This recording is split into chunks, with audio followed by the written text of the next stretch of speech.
Hello everyone, welcome to another video on my channel. This is Prince with yet another mega compilation video of all sorts of information and background around my favorite writer, my most revered writer, James Baldwin. If you followed my channel for any period of time, you probably know that I adore his writing, that I've been researching him for years, that I spent time in France, traveling, living in his honor, and I want to continue writing and making videos about him this year. So this is kind of a revisitation of a bunch of things that I've done over the past year, and it has some exclusive videos that I never uploaded to YouTube, but they're going to be here. So this is going to be really great for folks that are new to James Baldwin, that want book recommendations around him and want to learn more of the specifics of his life, his mental health, and his impact on those around him. So stay tuned, enjoy, and if you haven't checked out my video that I recently put out about who is Malcolm X and why he's important, check that one out too. Enjoy. A lot of the symptoms of this century that I can't do it very easily at home, or probably by this time, not at all. And in a way, being out, even temporarily and with the perfect awareness that one is not really very far out of the United States. Still, it's true that one sees it better from a distance. And you can make comparisons from another place, from another country, which you aren't able to make in America because there is nothing to compare America to when you're there. I don't really know what I am, politically speaking. I don't consider myself to be a leader. I consider myself to be a kind of witness, I suppose. I don't know.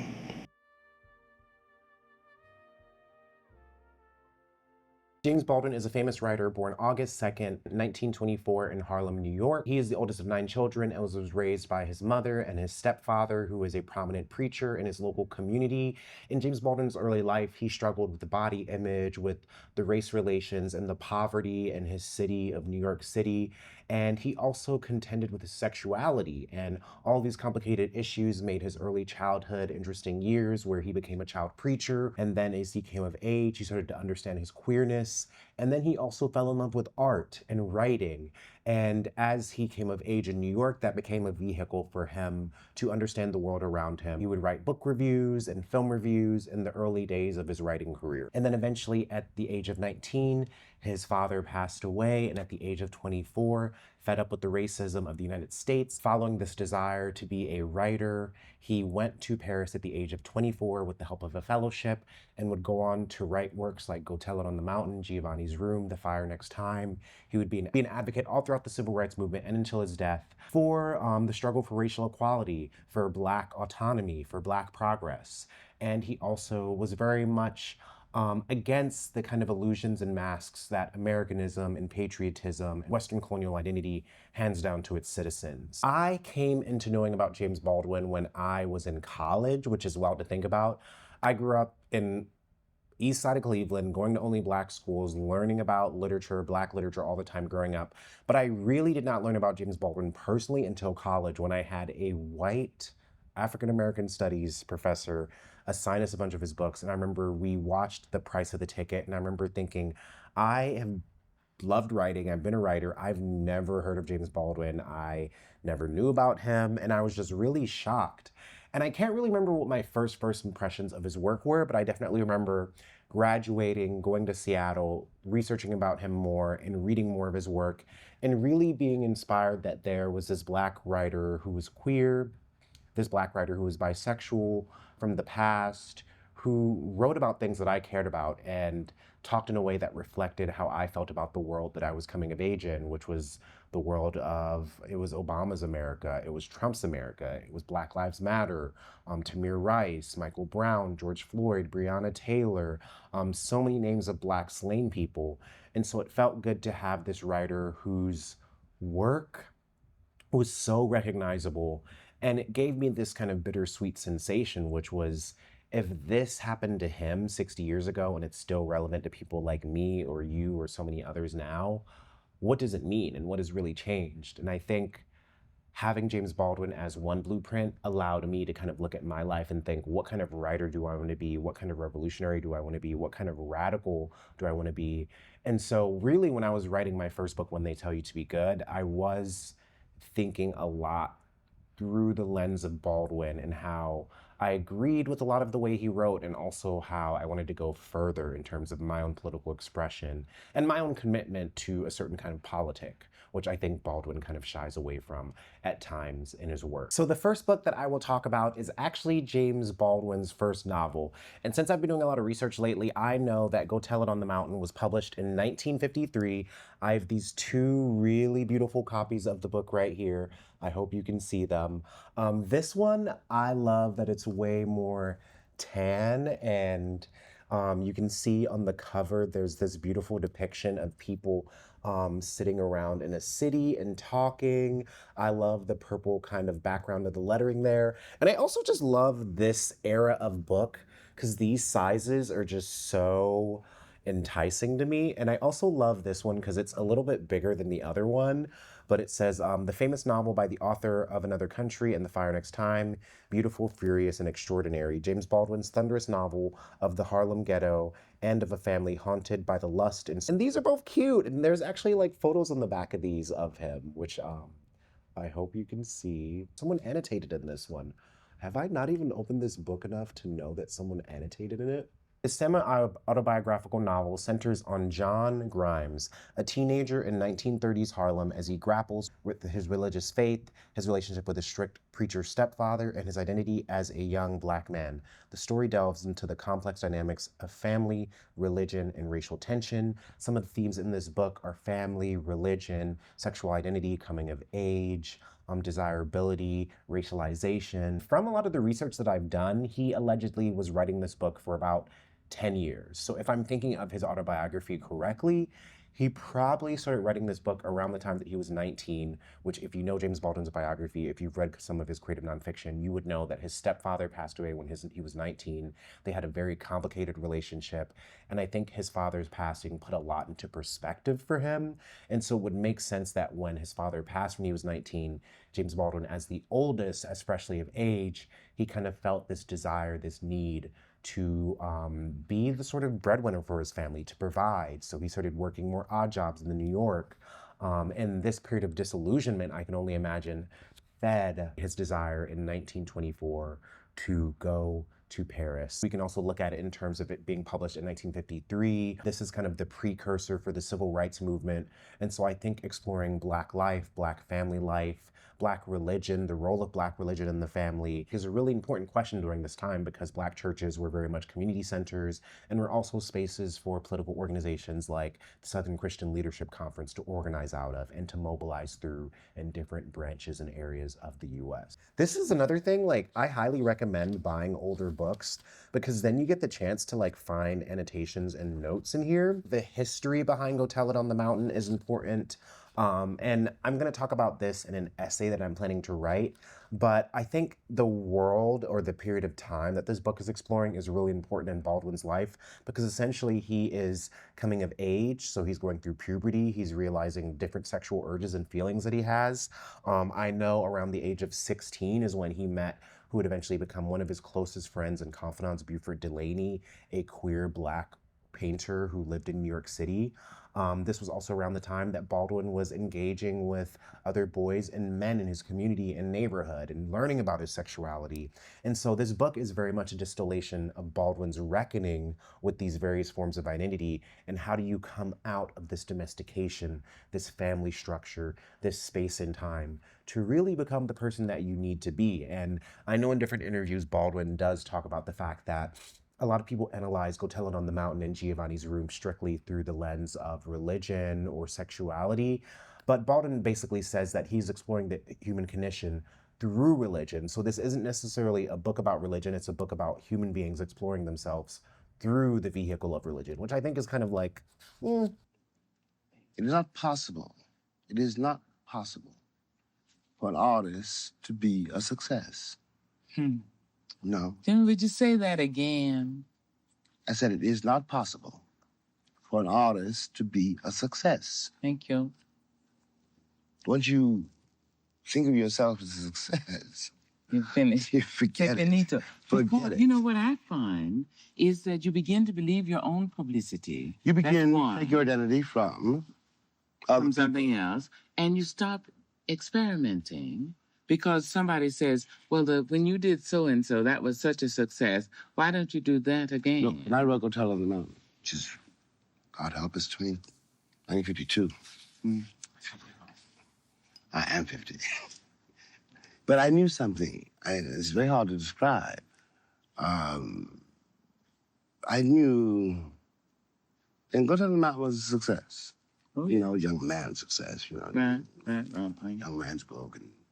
And everybody fell in love with me. And I was going to be the great new folklore hero. But I thought, no, I'm a writer. I'm not going to write Go Tell It on the Mountain again. 73 times. Go Tell It on the Mountain. So I did a play, which I knew nobody would do, The Amen Corner. Yeah. Put it in my trunk for years and years. 11 years, in fact, before it was produced. Put it in my trunk. You know. One of my finger exercises. I was not going to write another novel. Right. At that moment. And then in Giovanni's Room, very much as a finger exercise too, and also in order to confront something I had to deal with in myself. Because one of the dangers of being a Black American, and certainly a Black American man, is there's such a complex of ambiguities to deal with, you know, such a complex of poses, you know. Right.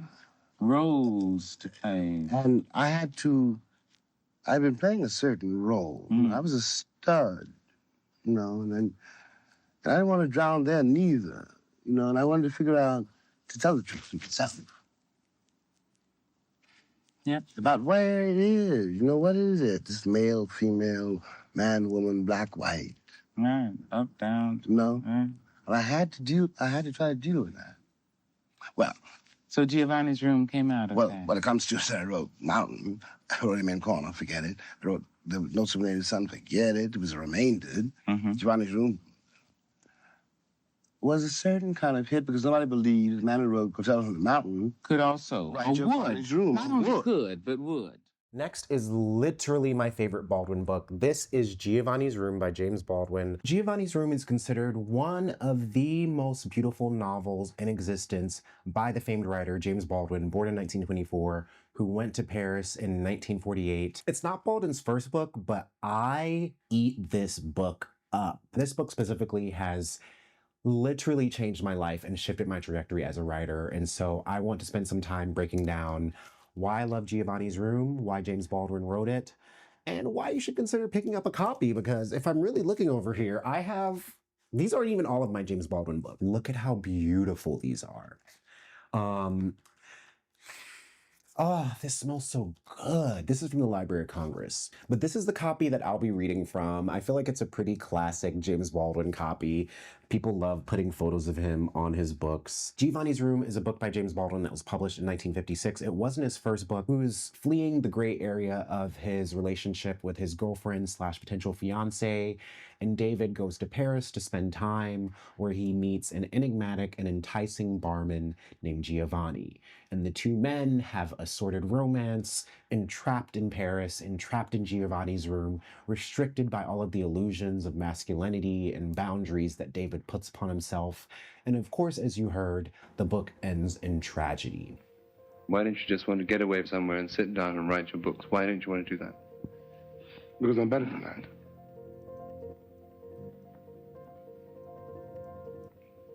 But you don't have to be better than that. Oh, I do. So you don't agree then? I mean, when people say, oh, it's okay for him, he's escaped.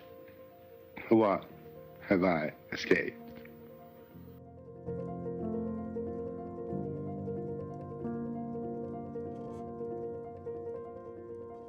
But I want to read some of this introduction. So Colm Tobin, a writer, wrote this. In November 1948, at the age of 24, James Baldwin moved to Paris, where he would soon meet and fall in love with a young Swiss, Lucien Happersberger.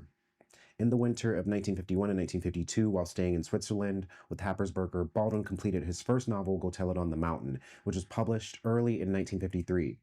Over the next 2 years, living mainly in France, he worked on his second novel, Giovanni's Room. Some of the atmosphere in Giovanni's Room came from close observation and experience, as Baldwin made clear in an interview in 1980. He spoke of using some of the people he met. We all met in a bar. There was a blonde French guy staring at a table. He bought us drinks, and 2 or 3 days later, I saw his face in the headlines of a Paris paper. He had been arrested and was later guillotined. I saw him in the headlines, which reminded me that I was already working on him without knowing it. In that interview, Baldwin also stated that his book was not so much about homosexuality, it is what happens if you are so afraid that you finally cannot love anybody. Giovanni's Room is a novel about a young American named David, and that isn't necessarily a spoiler that it ends in tragedy because it's literally the open lines of the book, but it feels like a spoiler, so I have to acknowledge that. But some of the key points in Giovanni's Room are David's struggle. He reflects on his life and his current state of despair. He's unsure of who he is, what direction he's going in. He meets Giovanni, and an affair ensues, and then eventually narrative complications, let's say that, because I don't want to give away too much. But some of the core themes in it are sexual identity. In the 1950s, homosexuality was still considered extremely taboo. It was still considered a mental illness. It was still considered illegal in the US and targeted by the state, which is why there was so much controversy around Baldwin trying to make this his second novel and why his US publisher said, Some of the other themes are alienation and loss, love and loss, social expectations, the expectations of a heteronormative world, whether or not David is able to meet this. And some of the characters, Giovanni, who is the passionate Italian bartender love interest, Hella, who is David's fiance, and Jean-Jacques, an older man and friend of David who provides insight and commentary on David's actions. I learned about James Baldwin when I was a senior in college, and I was immediately floored. I remember taking African American Studies class, and I can't remember what text we read first. I think we read some of one of his novels, and we watched a documentary on him, Price of the Ticket, and I remember being so enraptured by his background, growing up in the church, about his decision to go to France, about him falling in love. And I thought that he led such a bold life, and something about his journey, his life stuck with me because I was an English major, I would be graduating soon, and I wasn't really sure how writing would fit into my adult life. And I graduated, I worked a summer job in Montana, I moved to Seattle and became a board organizer. And as I've mentioned in other videos / my memoir, my time in Seattle was great, but it wasn't exactly what I wanted to be. I got fired from a job. I very quickly became disillusioned with city life in this way in Seattle, which was a city that I saw that was being increasingly gentrified and controlled by this kind of white logic and tech companies. And I was an anti-capitalist. And I remember going to left-wing books and buying a lot of anarchist literature and researching James Baldwin and really digging into his time in Paris and being inspired. And I went to Paris for the first time in 2016. I ended up meeting my first partner. And I remember I bought a James Baldwin book there. And I can't remember if I read Giovanni's Room that year, but I would definitely say between the period of 2016 to 2018, I was consuming a lot of media. I was really thinking about the kind of writer I wanted to be. I started freelance journalism. I started writing essays. And it was around that time that I was listening to a lot of James Baldwin speeches. I read The Fire Next Time. I was really studying Notes of a Native Son. I started reading his books. And so it was around 2016, 17, 18 that I read Giovanni's Room for the first time. And there are sections of the book that I consider so amazing and lyrical and beautiful. But I think the reason that it really moved me is that it was a book that was about a character struggling to love something or someone in his life that he so clearly loved. And David as a character is so interesting to me because, yes, I think we all deal with internalized homophobia, but it was interesting to read a more bisexual perspective on internalized homophobia and to really feel sad for David, to feel sad for Giovanni, and to view their wasted opportunity as a way that I could look at my world and kind of think, how can I be more specific about the love that I want? How can I be more engaging and open and clear about the kind of love that I want in my life? Because if I don't, tragedy can ensue, and tragedy can ensue at any moment, any time. And the reason that this was so important for me is because when I met my first boyfriend in 2016, It was kind of a fling, and then I went back to France in 2018, and I stayed for 3 months, and I remember specifically reading Giovanni's Room religiously during that summer, reading Call Me By Your Name religiously during that summer, and really taking a lot from both of those books, and really understanding that when we are in deep connection with other people, and we have an idea of the worth and the value, complexity that they will bring to our lives, and there's some kind of fear there, that fear matters, and it's important to acknowledge it, but it's important to not let that fear stop you. And I think romance is such an interesting and vital genre when we look at this philosophical conundrum of what are we prepared for and what do we think we're prepared for, and how does love factor into this dangerous game of knowing ourselves or not knowing ourselves, of wanting to reveal ourselves slash not wanting to reveal ourselves to other people. And I think in this book, in a lot of ways, if I'm taking a lesson from it, it's that to love, you must do so dangerously and you must take a chance. And maybe this is a strange correlation, but I've been thinking a lot about sex and intimacy and control and my own feelings about sex and intimacy. And I was listening to this podcast recently where this sex therapist basically talked about how if you, I'm talking about orgasming, if you're afraid of climaxing or it's a struggle for you when you're being intimate with someone, a big part of that is a fear of a loss of control. And I think in similar ways with love, I was raised in a household where I was told, yeah, it's all right to love somebody, but never give them your all, or never have somebody control your bank account, or always make sure you have your exit plan. And I think on some level, it did kind of teach me to guard myself. And I think books like Giovanni's Room or Call Me By Your Name especially really teach me the value of losing your balance, of losing control, using that process of losing control as a way to like find a deeper and more specific and more honest version of yourself. It's just a very important lesson to offer to anyone, but especially young people. And I'm glad I got it at the time that I did because it changed my life. It brought me to fucking Paris. It did. Okay. And next, I want to read one of my favorite sections of this book. There are just some books that I need to read numerous times because I'm like, and also it's like, looking at this book is only 150 fucking pages, basically. How do you write a masterpiece like this in this amount of time? Like this, I want to write a book this size one day. Ooh, look how cute she is. But I'm going to read from one section of the book, but essentially this scene is around page 38 in my book, and it's during a scene where essentially David goes to a bar with a few friends and he ends up meeting Giovanni, who is an Italian bartender, and there is an obvious attraction there. There's an obvious kind of sense of palpability in the room. And this is on page 38. After they first meet, they kind of like banter, flirt, XYZ. And I love this section. And he took his round metal tray and moved out into the crowd. I watched him as he moved, and then I watched their faces watching him. Then I was afraid.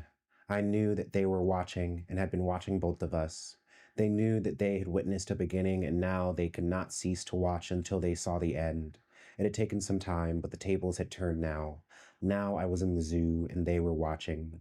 I stood at the bar for quite a while alone, for Jacques, who had escaped from Guillaume, was now involved, poor man, with two of the knife blade boys. Giovanni came back for a moment and winked. Are you sure? You win, you're the philosopher. Oh, you must wait some more. You do not yet know me well enough to say such a thing. And he filled his tray and disappeared again. Now I saw someone whom I had never seen before came out of the shadows towards me.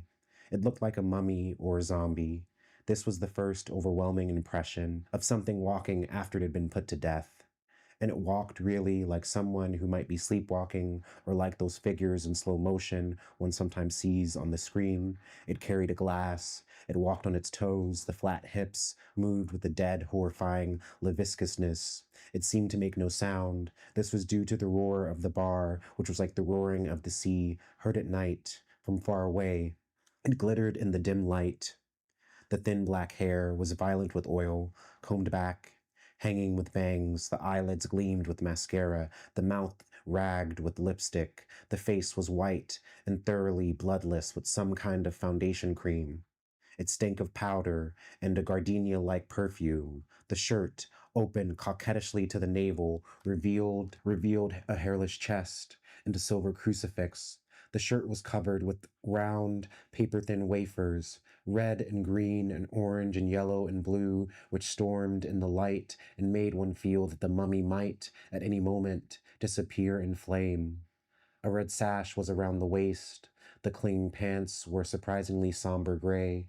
He wore buckles on his shoes. I was not sure he was coming towards me, but I could not take my eyes away. He stopped before me, one hand on his hip, looked me up and down, and smiled. He had been eating garlic, and his teeth were very bad. His hands, I noticed, with an unbelieving shock, were very large and strong. "Eh bien," he said. "Il te plaît?" "Comment?" I said. I really was not sure I had heard him right, though the bright eyes, looking, it seemed, at something amusing within the recesses of my skull, did not leave much room for doubt. "You like him? The barman?" I did not know what to do or say. It seemed impossible to hit him. It seemed impossible to get angry. It did not seem real. He did not seem real. Besides, no matter what I said, those eyes would mock me with it. I said as dryly as I could, "How does that concern you?" "But it concerns me not at all, darling. Je me fous." "Then please get the hell away from me." He did not move at once, but smiled again. "Il est dangereux, tu sais. And for a boy like you, he's very dangerous." I looked at him. I almost asked what he meant. "Go to hell," I said, and turned my back. "Oh, no," he said. I looked at him again. He was laughing, showing all his teeth. There were not too many. "Oh, no, I go not to hell." And he clutched his crucifix with one large hand. "But, my dear friend, I fear that you shall burn in a very hot fire." He laughed again. "Oh, such fire." He touched his head. "Here," and he writhed as though in torment. "Everywhere," and he reached his heart. "And here," and he looked at me with malice and mockery and with something else. He looked at me as though I were very far away. "Oh, my poor friend, so young, so strong, so handsome. You will not buy me a drink? Va te faire foutre," David says back. His face crumpled in the sorrow of infants and of very old men. The sorrow also of certain aging actresses who were renowned in their youth for fragile, childlike beauty. The dark eyes narrowed in spite, in fury, and the scarlet mouth turned down like the mask of tragedy. "Tora du chagrin." My French is bad, he said. "You will be very unhappy. Remember that I told you so." And he straightened as though he was a princess and moved, flaming, away through the crowd. Like, what do you say to that? What do you say to that? What do you say? What do you say? What do you say? When I read this, line level, Leviscousness. The alliteration is off the charts. The beauty of the words on the line level, the phrases he uses, the words he uses. Also, I think rereading this scene again, it's very much a foreshadowing. And I love that opening part of it where David has been flirting with Giovanni, and when Giovanni walks away, he notices people watching them. He's internalizing like this sense that he's done something wrong. He feels like he's in a zoo. And then this internal fear manifests as this physical thing in the space. And this is why, like, it's interesting that this isn't a Black character, but because it's a Black author, I view this moment as surrealist. I wouldn't really necessarily describe it as Afro-surrealist, but the surrealism in it is so moving. I mean, to fear being watched, and then to also know that Giovanni will eventually pass at the end, and then to have their first meeting be interrupted psychologically by this dead zombie thing. And it's like, is the zombie Giovanni, or some iteration of a lover scorned like Giovanni? Or is the zombie David? The life unlived, the life unexplored, the mask not taken off. And so when I read it, it's just like, how could you not fucking love this? If you haven't read it yet, read it. It's a short read. Read it. The surrealism, the lyricism, it's all throughout this book. And I think it's what makes it stand the test of time despite only being around 150 pages. I guess that's based on like what copy you have, but my copy is only around 150 pages. Absolutely beautiful. For the next part of this video, I want to break down a little bit more about what James Baldwin was considering when he was writing this book, and I want to bring in two different examples that kind of contextualize what he was doing. An interview by Ocean Vuong that's with The Strand. I'll insert the clip here if I can, but Ocean Vuong basically says he wrote the novel On Earth We're Briefly Gorgeous, which came out a few years ago, with the intention of having sex and consummation between queer characters not be a plot point, but rather the queerness and the attraction being an atmosphere that you enter, a space that you move through. And it's such a beautiful interview and such a beautiful book. I knew right away that sex and further desire was going to be a large factor of the book. And when I started to embark on being a novelist, I read the craft books, and they told me that I need conflict, I need destruction, I need the plot to move along, I need plot points. The way sex is treated and desire is treated in a lot of novels is as a plot point. Either we orchestrate people who want to possess each other, or they fall in love and they possess each other in order to do X, Y, Z. They propel the story forward. They were thresholds. And I think as a queer person, often we feel desire that society and our family tell us that we shouldn't feel. And you can walk by that person.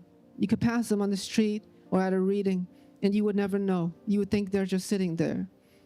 But when that person looks at something that they want and they're not supposed to want, there's a whole hurricane of feeling inside them. And I think I wanted to turn desire and sex not as a plot point, but a climate, to turn that into a weather. And part of that is a refusal to move on. Often in sex, particularly in coming of age novels, when you achieve it, it's the next step. It's a moment prerequisite to something else. But queer folks, we very rarely have modes. We never have instruction manuals. We don't have the talk, from our parents about the birds and the bees. And so a lot of our way towards desire is also a way towards self-knowledge, both on a psychological level, but on an anatomical level. We learn on the fly. And I wanted to have and honor that tradition of learning through failure. Because I think in this country, we shame failure. When people fail, we cast them aside. But for queer folks, failure becomes a necessary praxis towards success. So we fail forward. And I think I wanted the book to keep returning to failure until it triumphs in the sight of its fumbling, which is what being queer feels like to me. And it makes me think a lot about the intention of this scene, which is to show David and Giovanni naturally vibing. And then once David is alone, his fear steps in, his sense of isolation steps in, his heteronormativity steps in. And so does this mystical being that's trying to warn him as well. And in some ways, I think you can read the mystical being as a manifestation simply of his heteronormativity, his internalized homophobia. And I think it's just a really beautiful and moving depiction of what that is. But next, I want to dig into, it's called The Last Interview with Richard Goldstein. It's an interview that James Baldwin did, where part of it, he talks about why he wrote Giovanni's Room. In it, Goldstein says, "When I consider what a risk it must have been to write about homosexuality when you did," Baldwin responds, "You're talking about Giovanni's Room. Yeah, that was rough, but I had to do it to clarify something for myself." Goldstein, "What was that?" Baldwin, "Where I was in the world, I mean, what I'm made of. Anyway, Giovanni's Room is not really about homosexuality. It's the vehicle through which the book moves. Go Tell It on the Mountain, for example, is not about church, and Giovanni's Room is not really about homosexuality. It's about what happens to you if you're afraid to love anybody, which is more interesting than the question of homosexuality. But you didn't mask the sexuality? No. And the decision alone must have been enormously risky." Baldwin says, "Yeah, the alternative was worse." Goldstein responds, "What would that have been?" "If I hadn't written the book, I probably would have stopped writing altogether." Goldstein, "It's that serious?" Baldwin, it is that serious. The question of human affection, of integrity in my case, the question of trying to become a writer are all linked with the question of sexuality. Sexuality is one part of it, and I don't even know if it's the most important part, but it's indispensable. Did people advise you not to write the book so candidly? I didn't ask anybody, Baldwin says. When I turned the book in, I was told I shouldn't have written it. I was told to bear in mind that I was a Negro writer with a certain audience and I wasn't supposed to alienate that audience, and if I published it, it would wreck my career. Goldstein goes on to say, do you think your unresolved sexuality motivated you at the start to write? Baldwin responds, yeah. Well, everything was unresolved. The sexuality thing was one of the things. It was for a while the most tormenting thing, and it could have been the most dangerous. How so? Well, because it frightened me so much. And then Goldstein goes on to say, I don't think straight people realize how frightening it is to finally admit to yourself that it is going to be you forever. Baldwin says, it's frightening. It's very frightening. But the so-called straight person is no safer than I am, really. Loving anybody and being loved by anybody is a tremendous danger and a tremendous responsibility. Loving of children, raising of children, the terrors homosexuals go through in the society would not be so great if the society itself did not go through so many terrors, which it did not want to admit. The discovery of one's sexual preference doesn't have to be a trauma. It's a trauma because it's a traumatized society. I'm putting it past y'all. If you're out there and you're straight, you're watching this, I'm not saying you don't go through shit, but I do think Baldwin is trying to group together sexual groups. And I think now maybe a lot more people have a much more structural analysis. Baldwin is analyzing this emotionally. But I think the core of what he's saying is right. He's saying that if you don't know how to love other people, it's because we've grown up in a traumatized society that has taught all of us to live behind these illusions, to not love ourselves. And I get it. Like, straight relationships are fucked up and messed up too. So are gay relationships, queer ones, LGBTQIA ones. But I like that Baldwin is kind of asserting, like, I did feel fear.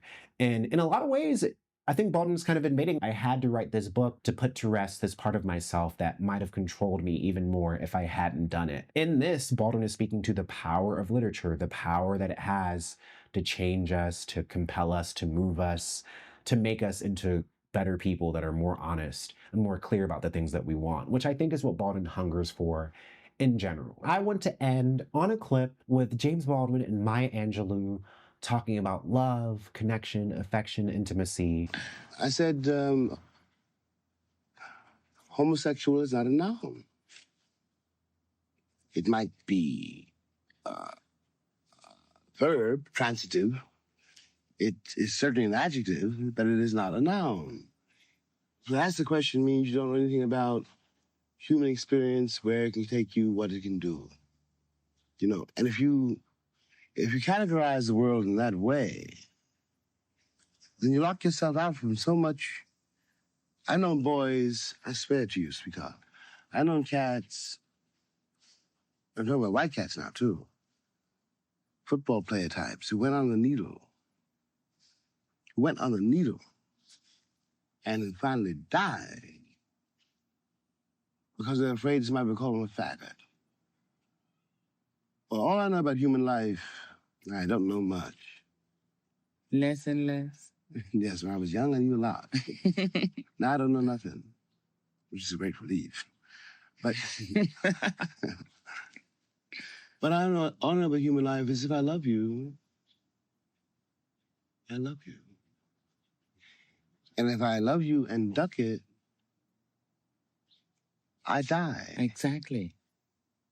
But there are those who say Giovanni's Room until another, that was one of your greatest and most perfect books. A book is always flawed. I know. And the writer knows it better than the critics do. He knows where the flaws are. Long before. You know, and you become a writer by... A few years ago, I published one of my favorite essays I've ever published on Catapult Story. It's about a friend of James Baldwin's that I don't think many people knew that he had. It wasn't really out there in the lore that I knew about James Baldwin, at least in the mainstream at the time. Once I learned about Eugene Wirth, it seemed really necessary to dig deeper because as soon as I learned about him, I began to see the traces of how Eugene Wirth showed up in James Baldwin's emotional life, in his literary life, and also this more internal space where you could really tell that this person and what happened to them really impacted James Baldwin. So Eugene Worth was a friend of James Baldwin's. For those that don't know, James Baldwin is a famed writer that was born in 1924 and left New York City for Paris at the age of 24 in 1948. But roughly 2 years before this happened, a friend of James Baldwin's passed away. The central question that it brings me to is what was love for James Baldwin? What was grieving? Was it really possible for him to find this sort of happy, queer, gay relationship in his life? As we're going to talk about later on in this video, when you read the different texts by James Baldwin, he does struggle to depict happy queer romances or queer romances that have a happy ending. Buckle up because we're going to be talking more about James Baldwin, masculinity, mental health, queer desire, and longing. Stay tuned. In my essay in An America on Fire, Baldwin's Legacy Led Me to Paris, James Baldwin met Eugene Worth, a Black member of the Young People's Socialist League, in December 1943, shortly after moving to Greenwich Village. The two were best friends and Black socialists who dreamed of a better world. They battled landlords, worked jobs, were fired, and lived hungrily. Baldwin eventually became disillusioned with politics because he learned to despise the world right back and decide that I would accomplish in time, with patience and cunning, and by becoming indestructible what I might not in the moment achieve by force or persuasion. The two friends sat at a diner in the village, and despite being best friends, the two bickered bitterly over their existential differences. Baldwin could hate. Worth could not. "You're a poet and you don't believe in love?" Worth said to Baldwin, before laying his head on the table and crying.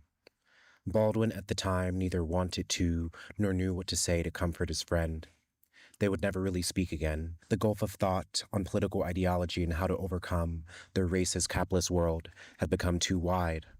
The next time that Baldwin heard of Worth, his body was found in the Hudson River. That year was 1946. Worth had jumped to his death from the George Washington Bridge. By Baldwin's account in his 1961 essay, The New Lost Generation, Worth was in love with a white woman at the time and had been badly beaten by a group of white sailors because of it. The obstacles of this interracial romance, alongside the reality that racist America needed to change, was unshakable. By other accounts, Worth had just confessed his love to Baldwin during a confession where he thought out loud, "I might be in love with you." Although Baldwin loved his best friend as well, he didn't explore Worth's confession for fear of opening Pandora's box. He speaks vaguely in No Name in the Street about returning to Harlem the same year as Worth's death. He had planned to marry, then realized that I couldn't, or shouldn't, which comes to the same thing, threw my wedding ring into the Hudson River, and left New York for Paris in 1948. Baldwin was in love with a woman at the time. It was also possible that deep down, Baldwin had a vision of spending a long life alongside Worth as lovers or best friends. But Worth's death and America's racism were driving him mad, and ultimately to Paris. Paris is very important to me because I was able to, I was able to take a deep breath, and I was able, this may sound a very corny way to put it, but I wanted to find out where being Black ended, where I began, or vice versa. I mean, that some things had happened to me because I was Jimmy, and some things had happened to me because I was Black. And I wanted to find out how to get these things together. Every time I revisit this essay, I'm always appreciative that I start it where I do. In creative nonfiction, it's really important to start with a really striking moment, start with something that's very engaging.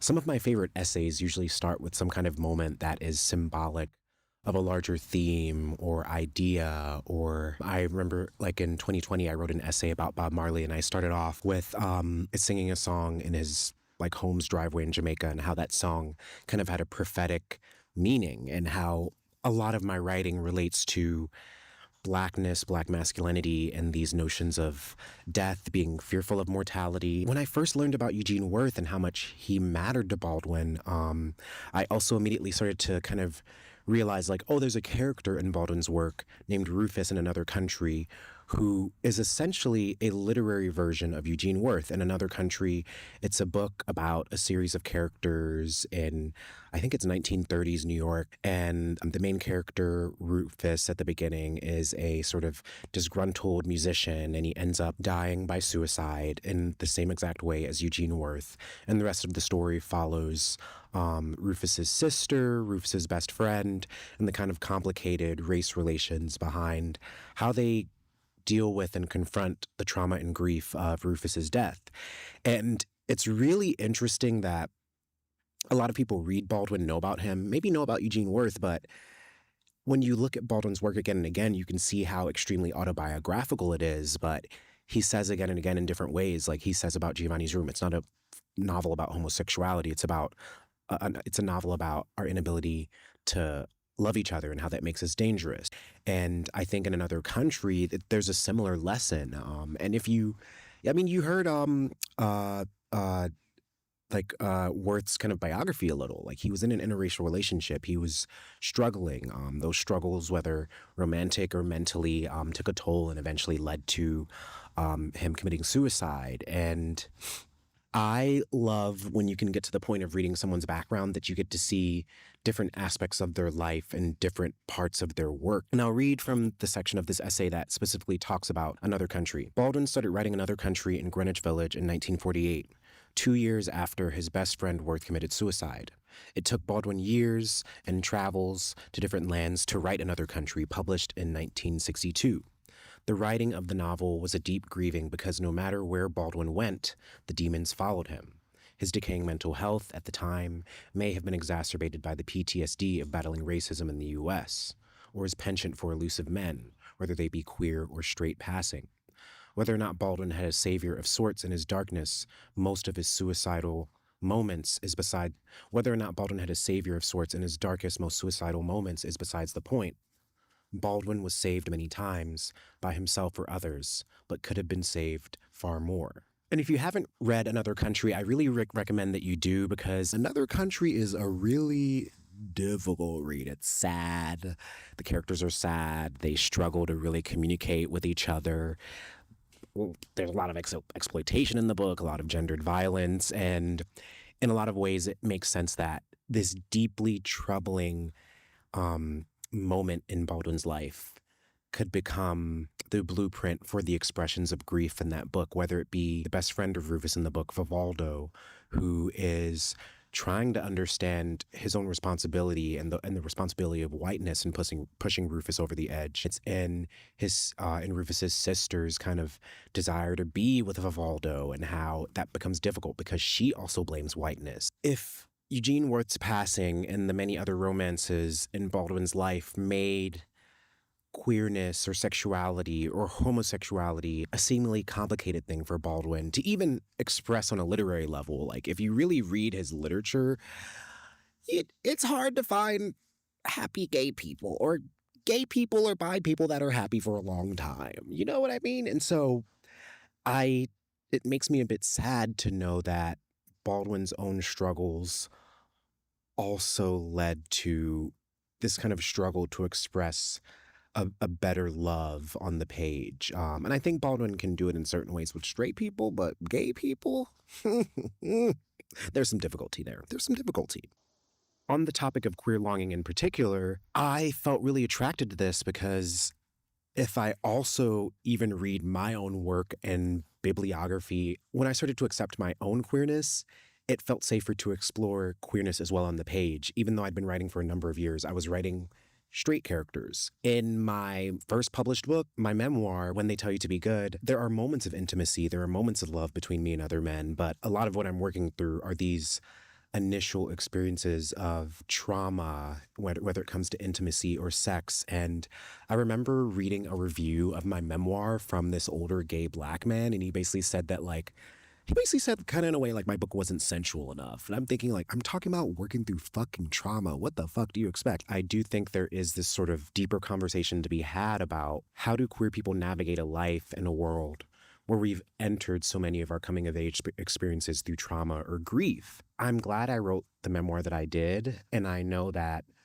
the longer I live, the more I'm going to be unraveling all these complicated parts of myself. And so I don't need this first book to be this massive sexual reckoning or XYZ. Like, it's about me trying to find a place of peace by the end. Like, that's why I end my book in a car with my friend going to somewhere safe when men in my family have been in that same situation and they haven't survived. And so, in a way, I read Baldwin's depictions of queerness and romance and relationships in his literature as a way for him to confront his own cynicism, his own longing. And in that way, maybe he did open himself up to experiences in his life that confronting these things in literature helped him get closer to. Maybe he had lovers he wouldn't have had if he hadn't have tried to write these books or confront these things on the page.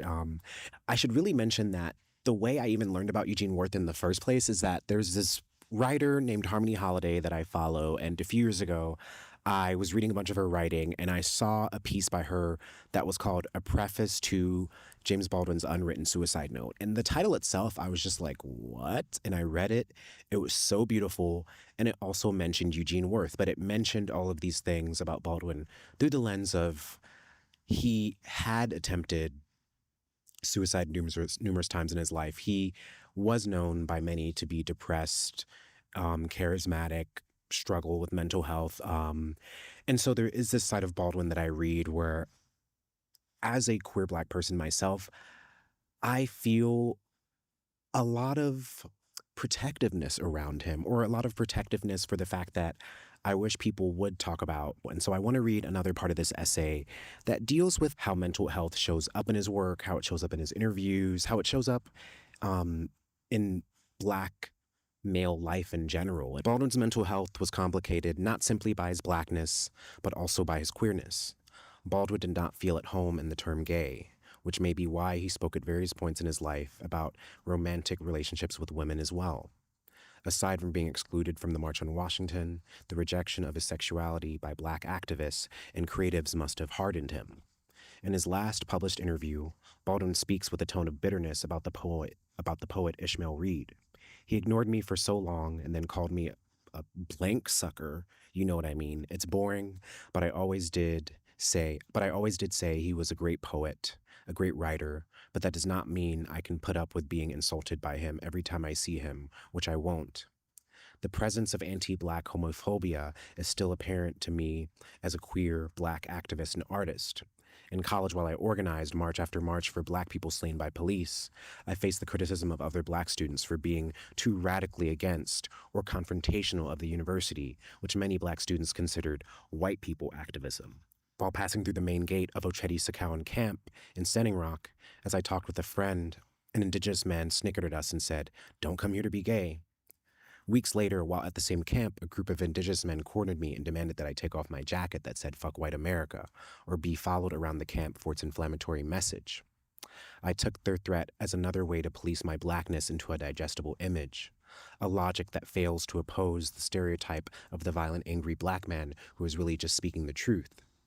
During a 3-month trip to the Philippines, I held back tears as teenage boys accosted me joyfully in public, as children pointed and laughed at me, and as countless people elaborated to me how I was the first Black person to ever frequent their business.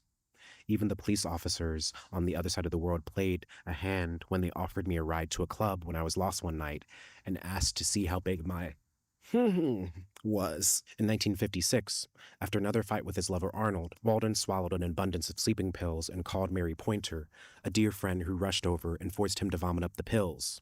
As the bile and drugs exited his body, maybe Baldwin mentally birthed a sentiment that he said later in his life. For every James Baldwin, there are a whole lot of corpses, a whole lot of people who went under. What I really love about this section is that it was really hard to write, but I think reading Baldwin in this way and understanding how deeply mental health and grief impacted him, it reminds me of this kind of core theme that I've been trying to work through in my most recent book, a novel that I've been working on.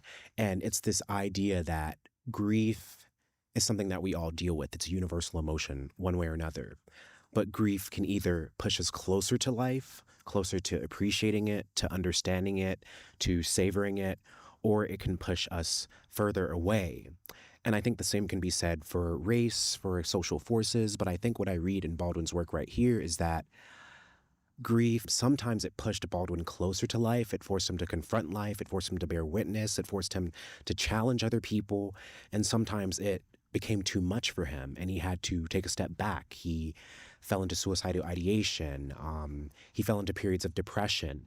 And when the world you live in literally reciprocates your suffering with more suffering, how do you escape? How do you escape this labyrinth of suffering? Where is the next step? What is the next way? This discussion of mental health, I think, begins to be one of the many steps that we can potentially have moving forward. And I think this is why I included that quote in there about how James Baldwin said, for every James Baldwin, there are a whole lot of corpses. There are a whole lot of people that went under. And so even in Baldwin's awareness of his own mortality, he could also directly see in his life that some people didn't make it. Eugene didn't make it. The boys and girls and people in my city, the black people getting lynched down south, 16th Street Baptist Church in Birmingham, they didn't make it. And this drive, I understand it completely because I wrote a memoir about never knowing my father and about how mortality has followed me my entire life and how at some points it made me scared to live and at other times it made me want to live even more because if I'm a product of him, should I not appreciate what this life is? This discussion of Eugene Worth, I think, opens up all these things for me. Honestly, the more that I talk about it now, it really makes me admire and appreciate that I'm working in legacy to Baldwin because I think he was definitely trying to work through it on the page too. I think a big part of my thesis in this piece wasn't really like people didn't care about him, they didn't really try to save him. It's more that we can all use a little bit more help. We can all use a little bit more guidance. We can all use a little bit more love, especially on an individual level, but especially on a structural level and on a level that can be visible in the world around us, where we can get narratives where queer people live and prosper and fall in love, and it doesn't have to end tragically. And I hope in my own explorations of Baldwin and when I'm reading him, I can both understand his context, but try to go past it in my own ideas about life or love or grief or longing, because I do think grief can push us away from life, but I think I'm working through a period of time where I'm hoping it can help me appreciate life more. And some of this is connected to the fact that a few years ago, I lost a friend to suicide, and I found myself over the past 6 or 7 months, for the first time, being angry, being mad at him, being a bit more cynical about what it means when we lose people. But I also think the reality is that no one shade of grief is ever the same. And some grief, maybe we should rightfully be angry for a variety of reasons, and other forms of grief, maybe we need to feel sad and experience that loss. And it's just a matter of what that particular situation is. Tonight on Soul, part 2 of a conversation between James Baldwin and Nikki Giovanni. So to set the stage, the year is 1971, James Baldwin is 47 years old, and Nikki Giovanni is 28 years old. And for those that don't know, James Baldwin is a famed writer that was born in 1924, went to Paris in 1948, and would go on to write other famed works like Notes of a Native Son, Giovanni's Room, Another Country, among many more. Nikki Giovanni, born in 1943, is an influential African-American poet, writer, activist, and educator. Emerging from the Black arts movement, her bold and authentic voice explores themes of race, gender, and social justice. Giovanni advocates for racial equality and women's rights. Giovanni's impact on literature and activism is profound, inspiring readers worldwide. And this conversation is very interesting because it comes at a time where the civil rights movement has kind of faded out a little bit. The Black Power movement has been happening for a few years, but it's been happening long enough for there to be some criticism and some skepticism around this notion of hypermilitancy and Black nationalism. And this conversation seems to be at the intersection of both of these things. I know that a great deal of what passes for Black militancy right now is nothing but a fashion. At best. At best. Nikki Giovanni is a Black queer woman. James Baldwin is a Black queer man. And they're both talking about gender and their approaches to gender and their approaches to revolution and accountability, but from very different standpoints. And so it was interesting to watch this video, which had inspired me so much a few years ago among James Baldwin's other speeches, and then to see it now. Oh, I cringed a lot more than I expected. And it just reminded me the importance of revisiting media that has mattered to you a lot in the past. And this isn't to say that this rewatch made me hate Baldwin and I don't like this conversation, but I do think this conversation is a very interesting and real model as to how Black men and women or Black people come together to talk about gender and the various obstacles in communication that can come up. But I do know if I were in the room with them and watching them both talk, I would have sided with Nikki Giovanni. And here's why. So before we get into this discussion, I want to break down a few basic terms that are going to help us orient this conversation because it's really important. And the first, what is misogyny and what is misogynoir? Misogyny is referred to as the hatred, dislike, or prejudice against girls or women. It is rooted in patriarchal beliefs and systems that devalue women and reinforce gender-based inequalities. Misogyny can manifest in various forms, including discrimination, violence, objectification, belittlement of women's experiences, voices, and contribution. This is kind of a base term that hatred and lack of understanding and violence towards all women. The reason that the term misogynoir came into play is because the white feminism of the 40s, 50s, 60s, and 70s may have demanded for women's rights or the white woman's right to vote, but it usually locked out Black women. Misogynoir, the hatred of, aversion to, or prejudice against Black women. In 2008, while I was writing my dissertation, I coined the term misogynoir, and it was a term that I was really trying to find because I wanted to talk about something I was seeing in these dated medical school yearbooks in terms of how Black women were represented. And unfortunately, that representation matched things that I was seeing in a lot of the different media innovations. Civil rights movement, there were so many men that said, we need to defend Black men, and when Black women, you have to sit down, you have to wait your turn, because if Black men are strong, then Black women can be strong. It's the same kind of logic that the white feminist movement pushed for when it said, white women need to have their rights first and Black women need to sit down. There's always a hierarchy of progress that is also in line with a racial or socio-political hierarchy, which is why it's important to define these terms to understand the different particularities of violence that different populations experience.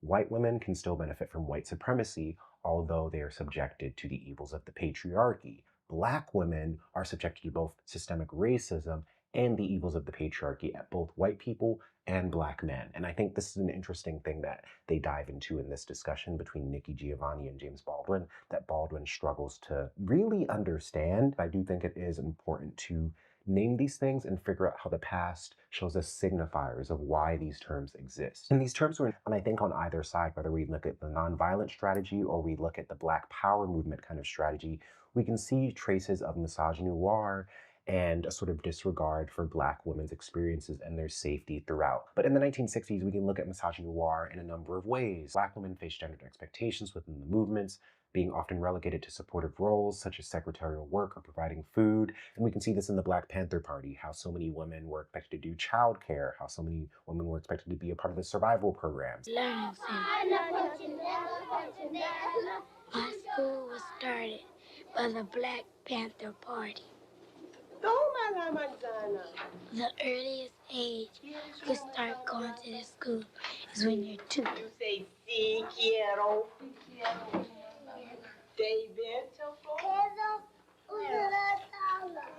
They put us in different levels based on what we can do.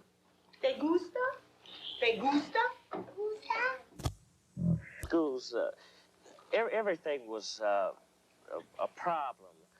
For example, they used to serve cookies and I think graham crackers and milk in the morning to children in primary school who had the money to pay for it. And if you didn't have the money to pay for it, you had to put your head on the desk until the other kids finished eating. My school served us breakfast, lunch, and dinner. I did an episode of my podcast called The Dugout where we watched Judas and the Black Messiah, which is a biopic depiction of the assassination of Fred Hampton, who was a part of the Black Panther Party in Chicago. And there's a particular scene where the FBI informant is sitting in on a Black Panther Party class and he's trying to talk to this girl. And the teacher says you're not supposed to you're not supposed to hit on girls in the party. This is a rule. So these gendered expectations were so established in the party that some branches and chapters of the Black Panther Party had rules about how to get these Black militant men to keep their PPs in their pants. So misogynoir is very much entangled in the 1960s, and come 1971, this discussion occurs between Nikki Giovanni and James Baldwin on a national broad. Big part of their conversation is about racialization, it's about gender, and they dive into violence and kind of the permissions that the patriarchy offered to men versus women. Because I found this discussion to be so fucking interesting. If the man's sexuality is gone, then his possibility, his hope of loving is also gone. You know, He has no way to express. He has limited ways to express. He has absolutely no floor on which to dance, no room in which to move, no way to get from one day to the next. You know what I mean? That once again, the black man is the figure that you say, well, I can't handle that. And if you visit with the states, or you talk to people enough, you'll see that same syndrome. The little guys that are standing around crossing their arms, and they're not lovable. They're not giving any love. They could give a damn about me. You know what I mean? And that's unfortunate, because I need love. Yes, but sweetheart, what you're saying is very, very serious. I'm not in the least denying it, because you're perfectly right. But the only way we can get through it, I think, it's demanding a great deal of you. And black men refuse to function like that, because they say, I want to bring the crib when I come. Baby, you're never going to get the crib. Baby. Bring yourself. Baby, I agree with you. I understand what you're saying, But let me tell you this, you may be absolutely right, and you are right from your point of view. It's arbitrary. But you have to understand my point. But I think a part of putting an end to James Baldwin nostalgia, very telling when you read James Baldwin's body of work, the treatment of women versus men. There are a lot of reasons for this. You see, if it seems to me that the black male, situation of the black male is in microcosm, the situation of the Christian world.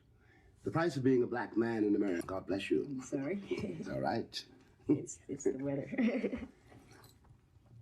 The price you had to pay, the price you're expected to pay, and which you have to outwit, is your sex. A black man is forbidden by definition since he's black.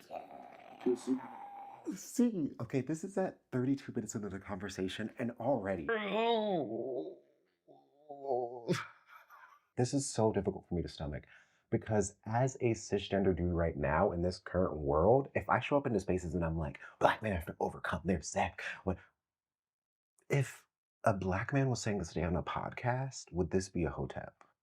Would James Baldwin be a hotep today? And the reason this is interesting is because immediately in this conversation, when they begin to dive into gender, you can see that Nikki Giovanni and James Baldwin are entering gender from very different realms. James Baldwin is entering gender from this realm where he is buying into this intrinsic idea that men operate to uphold the family, men operate as caregivers, men operate as providers.